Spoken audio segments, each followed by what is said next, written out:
This is the story of 100 years in Lebanon, Indiana. But like many stories, it actually begins well before that. In fact, it begins in 1915. And not in Lebanon at all, but in Greencastle, Indiana.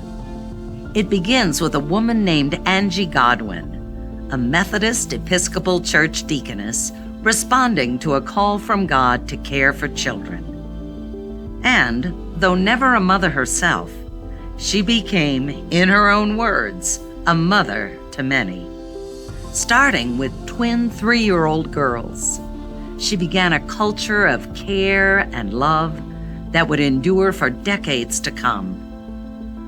Yet, a problem soon emerged, a pressing need for more space and better facilities. To meet these needs, 6 Indiana towns were being considered to become the new site for the home. Henry Ulen, a highly successful international building contractor and Boone County native, moved his company's headquarters from New York City to Lebanon and became involved in many public improvement causes. Eugene Pulliam, the grandfather of Vice President Dan Quayle, owned newspapers across the United States. He purchased the Lebanon Reporter and became integral to the community. Eventually, he also purchased the Indianapolis Star. Together, they, along with many other community leaders, were instrumental in bringing the Children's Home to Lebanon in 1924. Indeed, in its new Lebanon location, the Children's Home truly began to flourish. Soon, a new residence hall was built. And then, responding to a changing world and the deepening needs of Indiana children, the home made the transition from a traditional orphanage to a residential treatment facility. And as the years in Lebanon progressed, so did the home. As it grew, changed, and adapted to the challenges of children beset by a changing world, providing a century of hope. All in all, the home has been able to flourish, serving more and more children in more and more ways.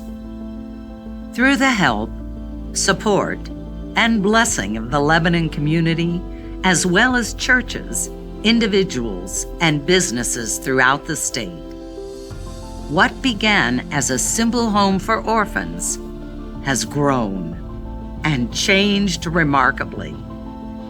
And though the issues of today, abandonment, neglect, and abuse, have taken a heavy toll on our youth and the world we live in, through the thoughtful, caring, and ongoing support of its many supporters, the home is responding by providing a way forward for young people who otherwise might be lost.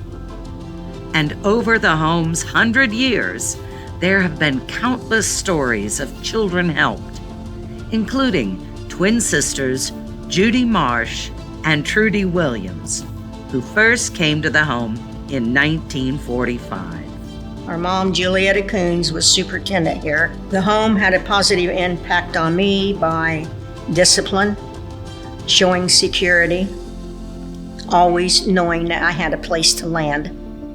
And the home had an impact on me by showing me that hard work,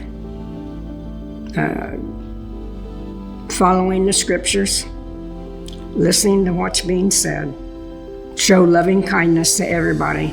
Everybody has their own background, but they're a person, and they're God's children that need to be loved and taken care of. My hope for the Children's Home is that they can continue to do what they do, that they continue with their good, godly work. Mm-hmm. And that you can expand it as much as possible.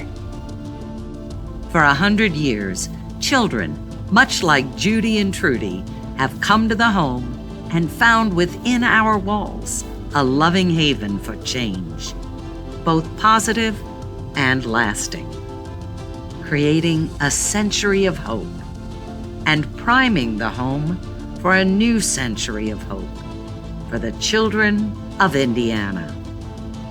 We are humbled by all the people, pastors, and churches in Indiana and the wonderful community members of Lebanon who cared enough to help the children. Thank you. As we begin our next 100 years, we are planning to serve even more children and in more ways.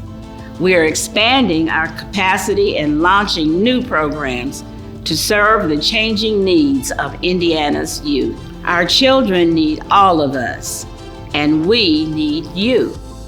When our students succeed, Indiana wins.